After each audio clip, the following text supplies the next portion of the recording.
por otra vez invitarme. La verdad es de que el tema de hoy es un tema pues de los pilares en la geriatría, es uno de los grandes síndromes geriátricos y espero que sea de su agrado. ¡Ay! Ya. Ok, bueno, según la Organización Mundial de la Salud, en el 2007 dio su propia definición de caída y ellos dicen que es un acontecimiento involuntario en el cual por una pérdida del equilibrio tendemos a dar el cuerpo en tierra u otra superficie firme que lo detenga.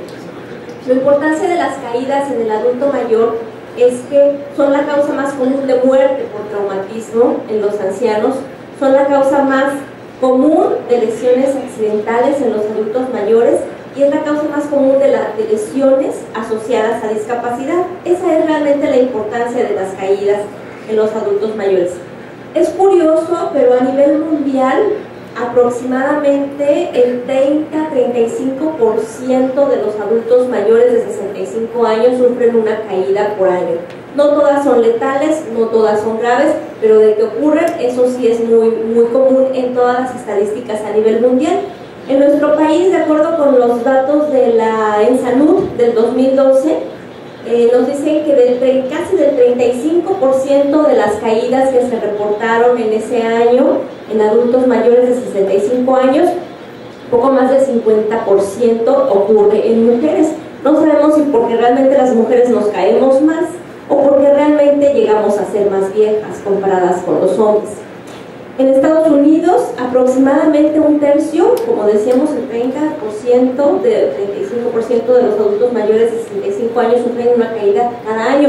Sin embargo, hay que diferenciar muy bien entre los adultos mayores que viven en comunidad, esto es, en sus hogares o en hogares de sus familiares, comparados con los que viven en un asilo. Los pacientes asilados les pasa más de todo, entre ellos pues también las caídas.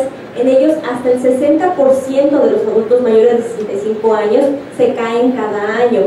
En esta plática y los datos que vamos a presentar, generalmente lo que voy a presentar es en adultos mayores que viven en la comunidad, no tanto en los asilados, porque es otro tema muy distinto y a veces un poco corto de tiempo para hablar específicamente de lo que ocurre en ese tipo de pacientes. Alrededor del 10% de los pacientes que se caen cada año terminan en fractura. Decíamos, no todos se fracturan, pero 1 de cada 10 que se caen se va a fracturar. Y la fractura de cadera ocurre en el 1 o 2% de los pacientes que sufren una fractura por caída. Eso es importante porque la fractura de cadera es una de las más limitantes de la funcionalidad y asociadas a mortalidad posteriormente. Y esto cuesta, no nada más en cuanto a mortalidad, no nada más en cuanto, esto cuesta dinero. En el 2012 los costos médicos directos asociados a la caída de un adulto o de los adultos mayores en ese país ascendieron a 35 billones de dólares. Y se calcula que esto va a seguir subiendo porque vamos a seguir envejeciendo y si no hacemos algo vamos a seguir cayéndonos. Entonces, de los 35 billones de dólares que aproximadamente se gastaron en el 2012, se calcula que vayan a ascender a más de 100 billones de dólares para el 2030, que parece un poco cercano, pero ya el tiempo se va a volar. Ok, ¿en dónde se caen los adultos mayores? Esto depende de cada una de las estadísticas, pero en términos generales, así como las quemaduras, que si te preguntan siempre dónde se queman los niños, pues en su casa. ¿Y dónde? Pues en la cocina. Igual pasa con las caídas en los adultos mayores. ¿Dónde se caen los adultos mayores? Generalmente en su casa. ¿Y dónde? En su recámara. La gran mayoría de las caídas ocurren en su casa, en su hogar, seguida también de la vía pública, en algún rancho, granja o parcela, y hasta el 13% de las caídas, incluso de las muertes ocurridas por caída, porque esta es mortalidad a causa de caídas, no supieron en dónde se habían caído. ¿En dónde de la casa se caen principalmente? En su recámara. En su recámara es donde se caen. También seguido del patio, un porcentaje importante más o menos en el baño. Y yo diría que aquí en este trayecto es donde ocurre la gran mayoría de las caídas de los adultos mayores, en el transcurso, en el traspaso de aquí a acá, de la recámara al baño. Ahí es donde ocurre la gran mayoría de las caídas en los adultos mayores. En México, las caídas ocuparon el lugar número 25 de las principales causas de muerte en personas de 60 a 69 años y el lugar 30 en mayores de 70 años. Y aquí algo es importante, es un dato que me parece muy importante. No todos los adultos mayores que se mueren por caída se mueren en el momento de la caída. Muchos de ellos se mueren por las consecuencias de la caída, incluso meses después de haber ocurrido. 1 de cada 4 adultos mayores que sufren fractura de cadera mueren los siguientes 6 meses. No todas las caídas causan en ese momento mortalidad, pero sí generan otras consecuencias. Las más comunes, por ejemplo, dolor, reducción de la funcionalidad. Y hablábamos que aproximadamente 1 o 2% de las caídas terminaban en fractura, pero ahora vamos a verlo desde el otro lado. El 95% de las fracturas de cadera en adultos mayores fueron causados por una caída. Y aquí es importante, importantísimo para mí. 1 de cada 3 pacientes que sufren fractura de cadera no regresa a su nivel de funcionalidad que tenía previo a la caída, incluso en los siguientes 6 meses o al año. Ok, entonces, ¿por qué se caen los adultos mayores? Aquí el principal punto que quisiera enfatizar es como todo en geriatría. Dicen, es que se le olvidan las cosas porque es viejito. No, probablemente tenga un deterioro cognitivo, muchos viejitos que no tienen deterioro cognitivo. Asimismo, las caídas, no solo caemos porque envejecemos, hay adultos mayores que no se caen, hay adultos mayores que sí se caen. Entonces, la caída no es secundaria solamente a que la persona envejezca. Eso no es cierto. Sí es cierto que el envejecimiento se asocia a muchas cosas que producen factores de riesgo para caídas. El principal de ellos es el deterioro de la fuerza muscular, la fuerza, el tono, el equilibrio, ¿no? Ya sabemos nosotros que los trastornos de la marcha duplican el riesgo de caídas en un adulto mayor, pero no todos los adultos mayores tienen trastornos de la marcha. Esto es muy importante. Muy frecuentemente, más de una condición comórbida está ocurriendo para que suscite el evento de caída. Y esto es algo importante. El anciano en riesgo de caídas frecuentemente está en riesgo de otros síndromes geriátricos. Hay un dicho muy frecuente en el ámbito geriátrico que decimos siempre de que por cada síndrome geriátrico que sea evidente, cuando menos hay otros 4 que no lo son y que tienes que buscarlos. Entonces, una caída puede ser un signo, por eso mucha gente le llama síndrome de caídas, porque igual que el delirium, siempre es secundario a algo que tienes que buscar.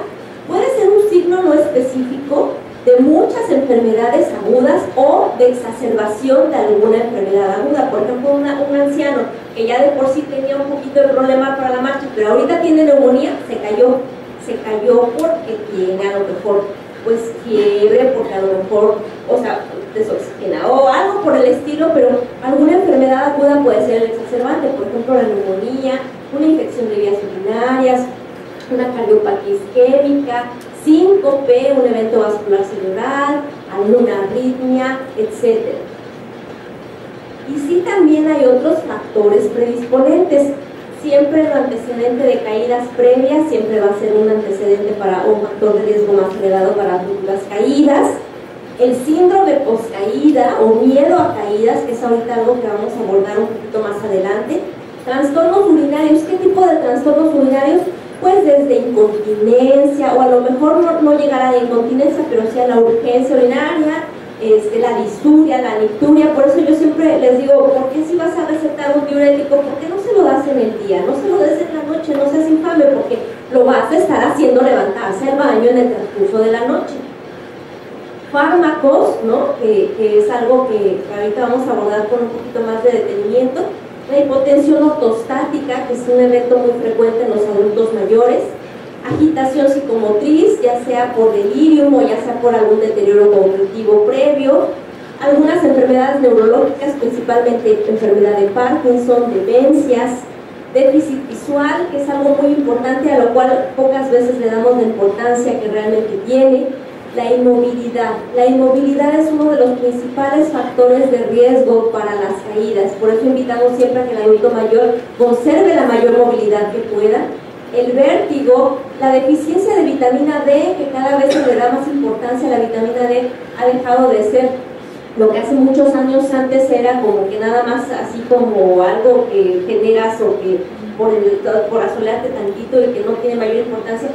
Actualmente se ha dejado de pensar tanto en su nivel, sí se piensa, pero no tanto en su nivel, no nada más en la importancia a nivel óseo, sino también a nivel muscular, ¿no? A nivel muscular es una parte importante la vitamina D, incluso en su papel inmunológico, incluso como modulador de telómeros, como terapia de envejecimiento, en fin, que la vitamina D actualmente está en su punto de que se le están encontrando cada vez más facultades y cada vez más funciones. Y problemas de los pies, que eso es algo muy importante. Los problemas de los pies no nada más de tipo anatómico, los valgus o incluso alteraciones de tipo sensitivo. La neuropatía es una causa frecuente de caídas en los adultos mayores. Y el riesgo de caída se incrementa linealmente. Si tú tienes un solo factor de riesgo, tienes el 19% aproximadamente de riesgo de caídas, pero esto se incrementa hasta el 78% con 4 o más factores de riesgo. Y entonces incluimos que los factores de riesgo no nada más son biológicos, obviamente la edad, a mayor riesgo, el género, bueno, pues ya dijimos que las mujeres nos caemos un poco más que los hombres, pero también enfermedades crónicas, artritis por el dolor, por la deformidad, etc. Incluso se han demostrado alteraciones en la nocicepción en pacientes con artritis de cualquier tipo. Enfermedad de Parkinson, aquí a lo mejor hay que agregar demencias, deterioro cognitivo, todas aquellas, declive de las capacidades físicas y cognitivas.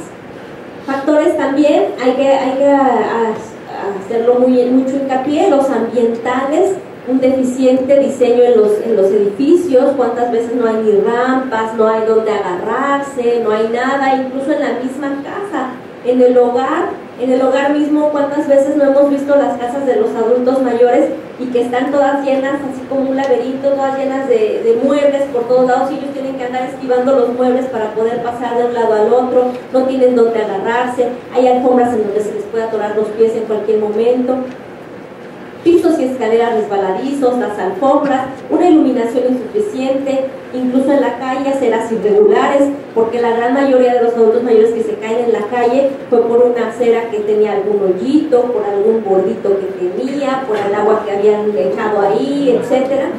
Y también las conductuales, hablando de polifarmacia, el alcoholismo, que aunque no parezca, sí es un problema que se puede ver en los adultos mayores, el sedentarismo o la inmovilidad y el calzado inapropiado. Eso es algo bien importante que vemos con mucha frecuencia. El adulto mayor tiene una especial preferencia por el calzado que él considera cómodo.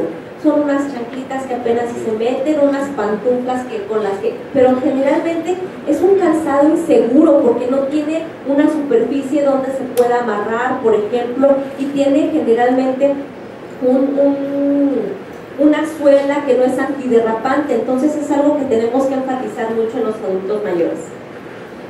El síndrome poscaída se presenta hasta en el 50% de los adultos mayores que han sufrido una caída, y esto no es más que lo que también denominamos el miedo a caídas. No significa nada más que tener miedo de que te vuelva a pasar. Creo que a mí me parece bastante lógico que suceda, porque sobre todo si tuviste una lesión más o menos de gravedad, por supuesto que te va a dar un poco de miedo que te vuelva a suceder. Sin embargo, aquí lo patológico es que cursan con una autorrestricción de la actividad física, ellos o los familiares, porque muchas veces los familiares nos dicen, no, ya no te muevas, no te levantes porque te vas a caer, o ellos mismos piensan que se pueden volver a caer, y esto es lo que ocurre, y a la larga eso va deteriorando más aún su función física, su capacidad física, provoca un aislamiento social, y a la larga esta misma inmovilidad les hace más propensos a las caídas. Entonces esto es un ciclo que tenemos que romper cuando ocurre una caída y se presenta este tipo de síndrome. ¿Cuáles son los factores de mal pronóstico cuando ocurre una caída. Sin duda, la edad avanzada, entre más avanzada, pues peor pronóstico. Eso es algo importante. Permanencia durante tiempo prolongado en el suelo. ¿Qué te indica si una persona estuvo mucho tiempo tirada en el suelo? Se cayó y estuvo mucho tiempo tirada. Ocurre con frecuencia. Un adulto mayor que estaba solo. ¿Qué te indica? Me caí. ¿Y hasta qué hora regresaron? ¿Hasta qué hora se dieron cuenta que usted se había caído? Uy, no sé, estaba solo, no sé. En primer lugar, no hubo quien presenciara la caída, o sea, no sabemos cómo se cayó o por qué se cayó. En segundo lugar, no había nadie que lo auxiliara. Habla de un pobre o una pobre red social o familiar o lo que sea. Número 3, el paciente no tuvo la fuerza para levantarse. Aunque no se haya fracturado, no tuvo la fuerza para levantarse por sí mismo. Número 4, estuvo en el suelo, que generalmente es frío, por tiempo prolongado. Aquí no ocurre mucho en Victoria, pero sí ocurre en otros lugares. Incluso llegan con hipotermia por haber estado tiempo prolongado en el piso. Incluso con rhabdomiólisis por la maceración que sufrieron, aunque no se hayan fracturado. Entonces, el tiempo prolongado en una caída, el tiempo prolongado de permanencia en el suelo antes de haber recibido auxilio es un signo de mal pronóstico. Sexo femenino, pues sí, no está un poquito peor. La pluripatología, ya decíamos, entre más factores de riesgo, pues más índice de complicaciones. La polifarmacia y el deterioro cognitivo son los factores de mal pronóstico que se han asociado a las caídas en el adulto mayor.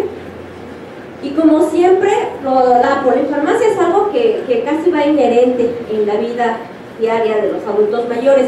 La polifarmacia es un factor de riesgo para caídas. También por eso es que nosotros debemos hacer una revisión farmacológica muy importante o muy exhaustiva en los casos de un síndrome de caídas.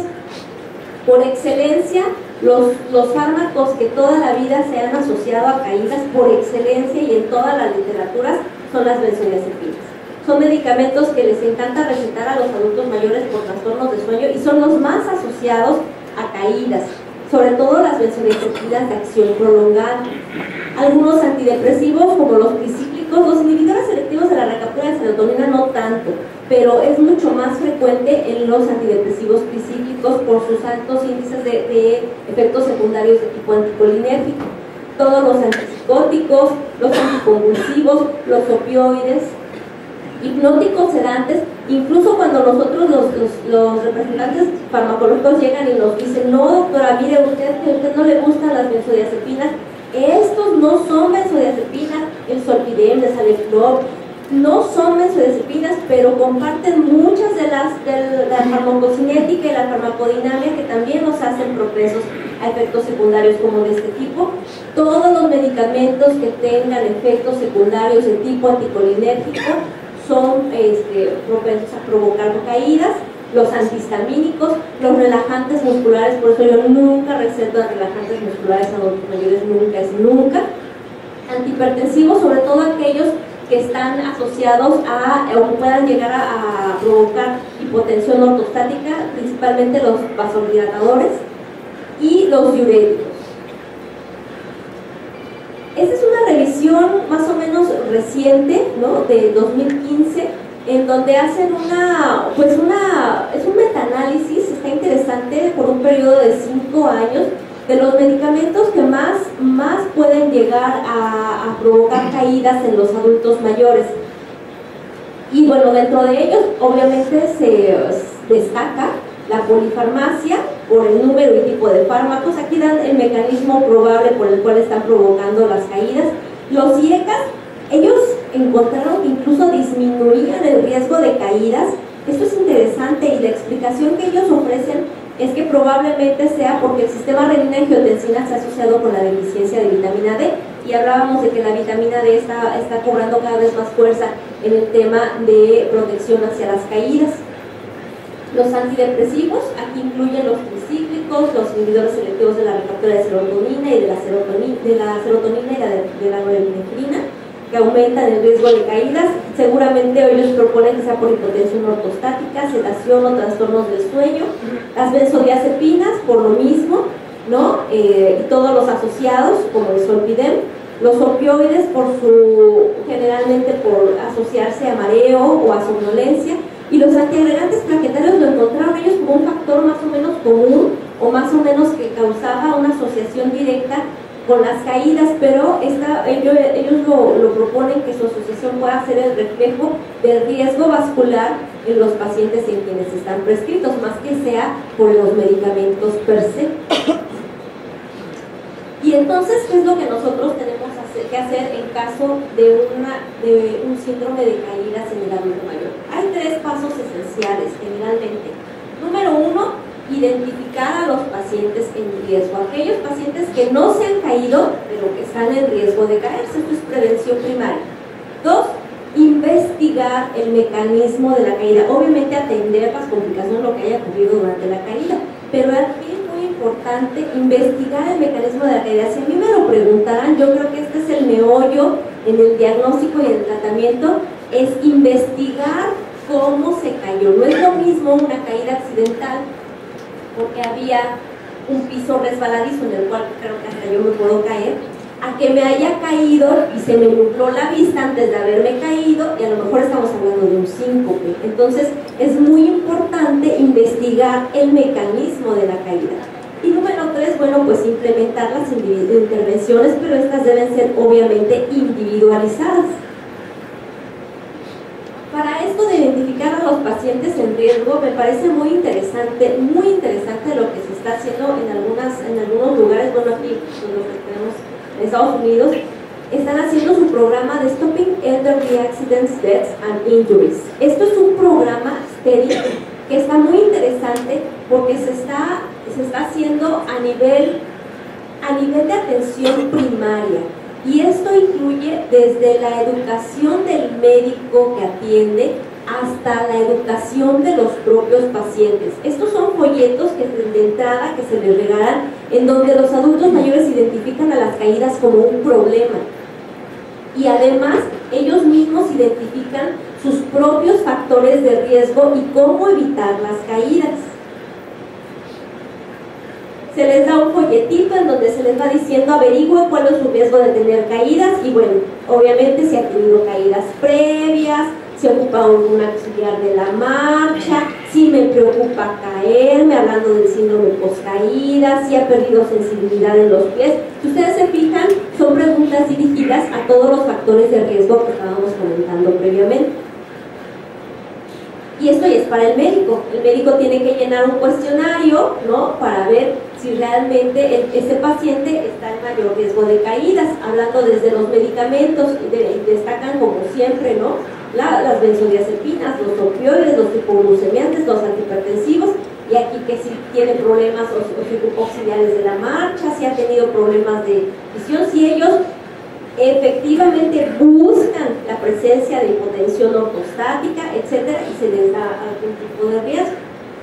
Ellos son, ya saben, como que súper metódicos, y entonces hay algoritmos que si sacó más de 4 puntos, que si no sé qué, y ya les van poniendo exactamente qué es lo que tienen que hacer en cada uno de los casos. Eso en cuanto a los interrogatorios, por ejemplo. En cuanto a la evaluación de la marcha, la fuerza y el balance, hay muchas pruebas que se han hecho, muchas pruebas que se han intentado hacer. Hoy por hoy, bueno, al menos en el ámbito geriátrico, tratamos de que como son tantas las escalas y tantas las pruebas que a veces se tienen que hacer, optamos por las que sean más rápidas, más sencillas, pero eso sí, que nos den un buen puntaje en cuanto a sensibilidad y especificidad para lo que estamos buscando. Hace mucho tiempo se hizo una prueba que se llamaba Get Up and Go, luego le modificaron, bueno, en fin, hoy le pusieron Time Up and Go. Y lo único que consiste es en que pongas a una persona, está sentada, le marcas previamente, le pones una distancia de 3 metros, la haces que camine hasta allá, que dé la vuelta y que regrese a su sitio en donde se sentó, donde estaba inicialmente sentado. Hay ahí tú puedes aprovechar para muchas cosas, para ver, incluso la prueba está diseñada para que sea cronometrada en tiempo, porque los números son mucho menos factibles a cometer errores. La apreciación puede tener un más índice de error, que eso era lo que se hacía antes. Antes no se cronometraba, únicamente se veía que si el balance de los brazos, que si daba la vuelta en un solo momento, si lo hacía pedacitos, que si apoyaba uno los brazos para levantarse o para sentarse. Hoy se hace cronometrado precisamente para que no haya tanto sesgo en el sentido de la visualización o de la apreciación de la persona.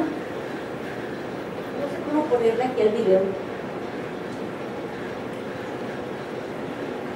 A ver, señor,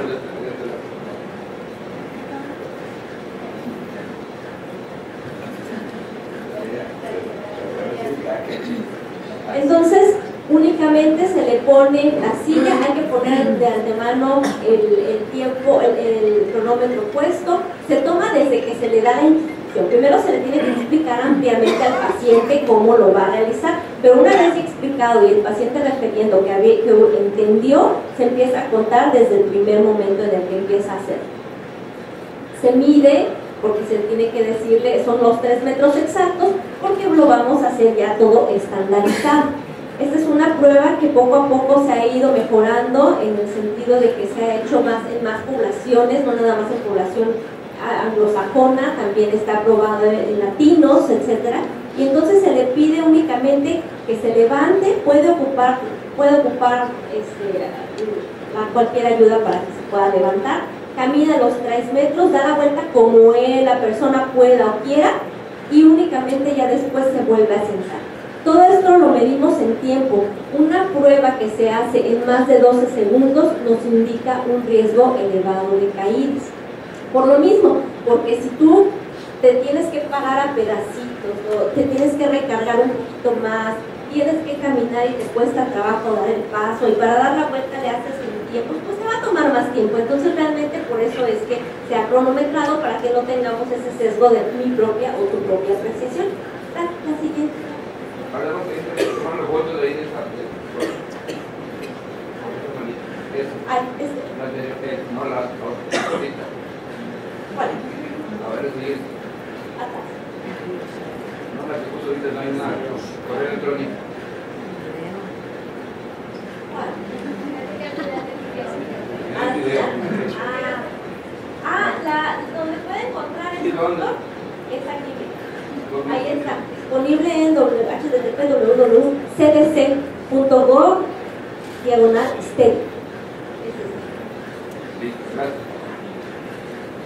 Entonces, en cuanto a la exploración física, obviamente tenemos que hacer una exploración física general, porque ya dijimos que las causas de caídas no nada más son musculares o de tipo osteoarticular. Tenemos que evaluar todo en general, pero prestar especial atención en el tono, en la fuerza muscular, en el estado cognitivo, el estado de los pies, ya sea para averiguar si hay lesiones estructurales o trastornos sensitivos, y como siempre, descartar la presencia de hipotensión ortostatal. Identificar otros factores de riesgo, obviamente hacer una revisión farmacológica, evaluar la capacidad visual y asegurarse si todas las caídas que ha tenido el adulto mayor han sido en su casa y todas han sido en el mismo lugar, hay algo en ese lugar, a lo mejor alguna alfombra, un tapetito, algún juguetito de los niños que de repente dejaron por ahí. Hay que investigar. Bueno, hace mucho yo hacía visitas a domicilio y a veces pues, teníamos que andar viendo a ver en dónde se mueve, a ver cómo le hace, a ver usted cómo le hace para levantar, cómo le hace para ir al baño, dónde está su baño, cómo le hace para iluminar su recámara, si tiene ganas de ir a hacer pipí en la noche. ¿Sí me explico? Porque si el apagador les queda como a 2 metros de la cama, pues en ese trayecto es en donde se puede caer que logran la iluminación de la recámara, etcétera. Obviamente, bueno, por ejemplo, si ustedes se fijan aquí, él tiene varios factores, tiene auxiliares de la marcha, tiene déficit visual. Todo esto es lo que tenemos que investigar en casos de caídas. Y algo muy importante que decíamos al principio, investigar el mecanismo de la caída, cómo se cayó. Por eso es importante preguntarle si es que hubo testigos, cómo se cayó. No es lo mismo una caída accidental que una no accidental. Si es accidental, bueno, pues que fue como ahí el tropezón, el resbalón. Y la no accidental, bueno, la pérdida, si hubo pérdida súbita de la conciencia, si no la hubo, si hubo, por ejemplo, algún síntoma que nos pudiera estar dando algún tip de que haya una condición médica subyacente que pudiéramos atribuir la caída. Y bueno, las intervenciones, como decíamos, deben de ser individualizadas con la corrección de los factores de riesgo que ya han sido identificados. Obviamente, si la gran mayoría de las caídas ocurren en el hogar, lo primero que se me ocurriría es poner atención en qué hay en el hogar que yo puedo ayudar a poder corregir. Las adaptaciones en el hogar han demostrado una reducción de hasta el 39% de las caídas en los adultos mayores.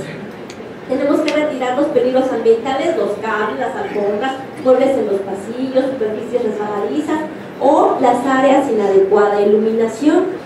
También es útil los accesorios para facilitar la transferencia, ¿no? Y lo ideal, imagínate que pudieras tener, todos nosotros pudiéramos tener en nuestras casas que tengan 2 pisos un aparato como estos, pero si no es así, cuando menos que las escaleras tengan de dónde agarrarse. Dispositivos de monitoreo que cada vez son más frecuentes, son así como los monitores que le ponemos a los bebés, ¿no? Que para ver cómo está el bebé y ponerlo en otra, así lo mismo cada vez se está haciendo más en adultos mayores, incluso no aquí, pero sí en muchos otros lugares está ocurriendo que les dan un reloj o una pulsera para que el adulto mayor está monitorizado todo el tiempo. Y si tiene alguna urgencia, alguna emergencia, únicamente tiene que apretar el botón y se activa un sistema de alerta que incluye familiares y un sistema médico al cual el sistema se comunica para saber si necesitan una ambulancia o si necesitan una visita médica o si consideran que todo pues no pasó a mayores. Obviamente asegurarnos de un calzado seguro, y esto es muy importante, una revisión periódica para hacer las adecuaciones necesarias conforme las necesidades vayan cambiando, porque las necesidades van a ir cambiando. La actividad física es uno de los grandes pilares, porque ya decíamos que es uno de los grandes problemas que nos condicionan caídas. Entonces, la actividad física en el adulto mayor debe incluir programas que faciliten la marcha, la fuerza y el balance. En cuestión de caídas, esto es lo más importante. Obviamente deberá ser adaptado a cada capacidad aeróbica de los pacientes. Por ejemplo, pues no le vamos a exigir lo mismo a este abuelito que a este otro, ¿verdad? Aún así, siempre hay un programa adecuado para cada caso. Y entonces la intensidad no debe de superar del 70 al 80% de la frecuencia cardíaca máxima. En eso nos ayuda mucho, y la verdad debo decirlo, aquí es una chulada, los servicios de rehabilitación nos hacen la vida. O sea, la verdad eso cuando es coordinado es una gran diferencia. La actividad física recomendada en adultos mayores de 65 años se recomienda que sean al menos 150 minutos por semana de actividad moderada a intensa, incluyendo fortalecimiento muscular al menos 2 días. Y en pacientes, esto es para recomendaciones generales, pero en pacientes específicamente en riesgo de caída se debe de incorporar ejercicios de balance y coordinación al menos 2 días por la semana, y un seguimiento, si ya hubo un evento de caída, un seguimiento por al menos 12 meses. El Tai Chi es una disciplina oriental que tiene beneficios, o se le han demostrado beneficios científicamente comprobados en inducción de sueño, en muchas cosas, pero particularmente en el tema que nos toca ahorita, en el tema de caídas, nos han demostrado una reducción hasta en el 48% del riesgo de caída. Son movimientos encaminados en cambios de peso, balance, alineación y coordinación. Y eso es muy interesante porque realmente es una de las actividades físicas que más han demostrado beneficio en el tema de caídas. Este es un metaanálisis interesante, más o menos también reciente, del 2019. Este es un metaanálisis que incluyó 24 estudios, en total 7.818 participantes, en el cual el ejercicio físico logró reducir del 12 al 29% el riesgo de caídas hasta por 2 años después de haber realizado la intervención. Estamos hablando de una intervención bien hecha, una intervención supervisada. No es nada más decirle al viejito, vayas a caminar, muévase, haga ejercicio. No, estamos hablando de una actividad física programada, supervisada. Este es otro metaanálisis también del 2017 que incluyó en 88 estudios a 19.478 pacientes, en el cual el ejercicio redujo hasta el 39% de las caídas en ancianos a ramos de comunidad, y esto demostró mayores efectos en los programas que incluían balance e involucraron cuando menos más de 3 horas por semana de ejercicio. Y aquí el tema de la vitamina D. Ya decíamos, la vitamina D cada vez tiene más estrellitas que se le encuentran, ¿no? En todos los sistemas prácticamente, no nada más musculoesquelético. Pero bueno, hablando específicamente de este tema, se recomienda que los suplementos de vitamina D, se recomiendan porque reducen el riesgo de caídas en aproximadamente 17%, especialmente en ancianos con niveles séricos bajos, en ancianos menores de 80 años que viven en la comunidad, en pacientes que no han tenido caídas antes y en aquellos que tomen al menos 800 unidades diarias por al menos 6 meses. Y las recomendaciones aquí a veces difieren un poco porque como todavía no se le ha encontrado bien todos los beneficios de la vitamina D, las recomendaciones pueden variar. Sin embargo, la Sociedad Americana de Geriatría recomienda una suplementación diaria de 1000 unidades. La Sociedad de Endocrinología recomienda 800, pero la Sociedad de Geriatría recomienda 1000 unidades diarias de vitamina D, más de 1000 a 1200 miligramos de calcio para prevenir caídas y fracturas, y mantener unos niveles séricos de vitamina D de al menos 30 nanogramos por litro. Ahora ya como todo es tecnología y como todos nos tenemos que ir adecuando a veces no salgo, porque aquí pasa mucho, no salgo porque hace calor, no salgo porque hay inseguridad, no salgo por muchas cuestiones que muchas veces la verdad que también tienen algo de verdad. Hoy en día se está apostando también a los juegos, a los videojuegos, el exergaming, en los cuales son videojuegos como el Wii, pero pues encaminados a adultos mayores, ¿no? En los cuales hay controles remotos con sensores en movimiento que requiera que el jugador se mueva mientras juega el videojuego. Y cada vez hay más estudios que están demostrando sus beneficios en adultos mayores, y créanlo o no, lo disfrutan. Y pues eso sería todo.